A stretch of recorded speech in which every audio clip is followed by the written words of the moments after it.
Certains n'attendent pas Noël pour faire des miracles. À Mons, des chercheurs sont parvenus à produire de l'hydrogène à partir de grisou et de biométhane, les gaz présents dans les mines. C'est une petite révolution en matière d'énergie et les entreprises qui veulent être plus vertes pourraient en tirer profit. Reportage de Denis Silva Poveda et Olivier Boulinck.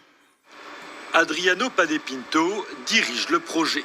Il nous reçoit dans les locaux de Materia Nova. Dans ce centre de recherche, nous ne pouvons pas tout filmer, secret industriel oblige. Cette machine complexe fonctionne depuis 1 an et demi. C'est elle qui transforme le grisou et le biométhane en hydrogène. Les gaz rentrent par le dessus. Ensuite, ils sont mélangés au sein de ce qu'on appelle un buffer qui va permettre de thermaliser et de mélanger le gaz. Ce gaz, donc composé d'hydrogène et de carbone solide, passe ensuite dans un système de filtration qui va permettre, de séparer la phase solide de la phase gazeuse. Il sort en effet du carbone solide en plus de l'hydrogène.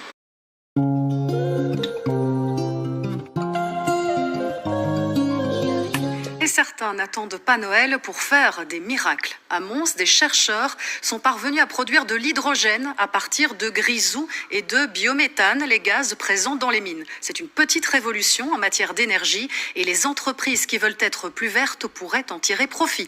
Reportage de Denis Silva Poveda et Olivier Boulinck. Adriano Padepinto dirige le projet.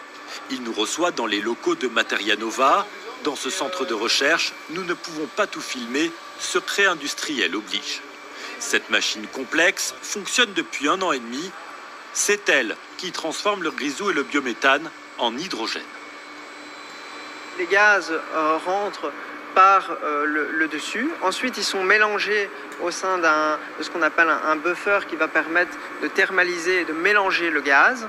Ce gaz, donc composé d'hydrogène et de carbone solide, passe ensuite dans un système de filtration qui va permettre, de séparer la phase solide de la phase gazeuse.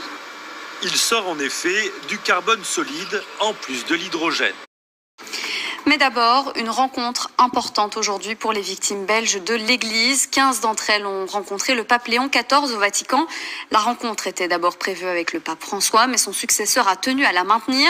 L'Église agit-elle suffisamment? A-t-elle réparé ses fautes en Belgique? L'objectif était de répondre notamment à ces questions. Alors, quel est le ressenti des victimes à la sortie de leur rencontre?